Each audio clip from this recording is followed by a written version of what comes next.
राधे राधे भक्तों, स्वागत है आपका आज हमारे एक नए वीडियो में। मित्रों, आज का वीडियो बहुत ही खास होने वाला है। भगवान विष्णु की कृपा आपको मिलने वाली है। हिंदू धर्म में एकादशी का व्रत महत्वपूर्ण है। प्रत्येक वर्ष 24 एकादशियां होती है। जब अधिक मास या मलमास आता है तब इनकी संख्या बढ़कर 26 हो जाती है। जया एकादशी, जो कि माघ मास के शुक्ल पक्ष की एकादशी तिथि है। इस विषय में भगवान श्री कृष्ण कहते हैं कि माघ एकादशी, जो कि जया एकादशी कहलाती है, इस एकादशी का व्रत करने से व्यक्ति निज योनि जैसे भूत प्रेत पिशाच की योनि से मुक्त हो जाता है। जया एकादशी के दिन सुबह जल्दी उठकर भगवान विष्णु का ध्यान करें और व्रत का संकल्प ले स्नान ध्यान करने के बाद मंदिर में एक चौकी पर भगवान विष्णु की मूर्ति या तस्वीर की स्थापना करें। साथ में माता लक्ष्मी जी की भी स्थापना करें। अब भगवान विष्णु को चंदन का तिलक, मौसमी फल, फूल, तिल और धूप दीप अर्पित करें। इसके बाद श्री विष्णु सहस्त्रनाम और श्री नारायण स्तोत्र का पाठ करें। भगवद गीता का पाठ करें, मंत्रों का जाप करें और व्रत की कथा का पठन या श्रवण करें। फिर सारा दिन उपवास रखकर हो सके तो रात्रि जागरण करके एकादशी के अगले दिन यानी द्वादशी तिथि को ब्राह्मणों को भोजन कराएं। अपनी सामर्थ्य के अनुसार उन्हें दान दक्षिणा आदि दें या किसी निर्धन जरूरतमंद व्यक्ति को भी आप दान की सामग्री देकर उसके बाद भोजन ग्रहण कर सकते हैं। भोजन सात्विक होना चाहिए।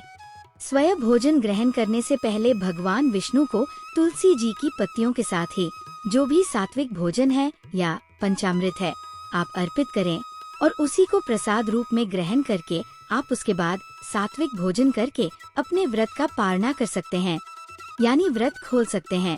एकादशी व्रत तुलसी का पत्ता सेवन करके ही खोलना चाहिए। इस बार एकादशी के दिन तो भद्रा लग रही है, लेकिन द्वादशी तिथि को बहुत ही शुभ योग बन रहे हैं, जो कि त्रिपुष्कर योग है। त्रिपुष्कर योग 3 ग्रहों के मिलने से बनता है और यह योग खासकर शनिवार और रविवार के दिन आने वाली द्वितीया, सप्तमी या द्वादशी तिथि को बनता है। इस योग में किए गए शुभ कामों को जीवन में 3 बार करने का सुअवसर प्राप्त होता है। इस योग में नया घर, जमीन, गाड़ी या अन्य संपत्ति खरीदना शुभ होता है। त्रिपुष्कर योग में किसी भी काम को करते समय खास सावधानी बरतनी चाहिए, क्योंकि इस समय किए गए कामों का फल 3 गुना मिलता है। इसलिए इस दौरान कर्ज लेने से बचना चाहिए।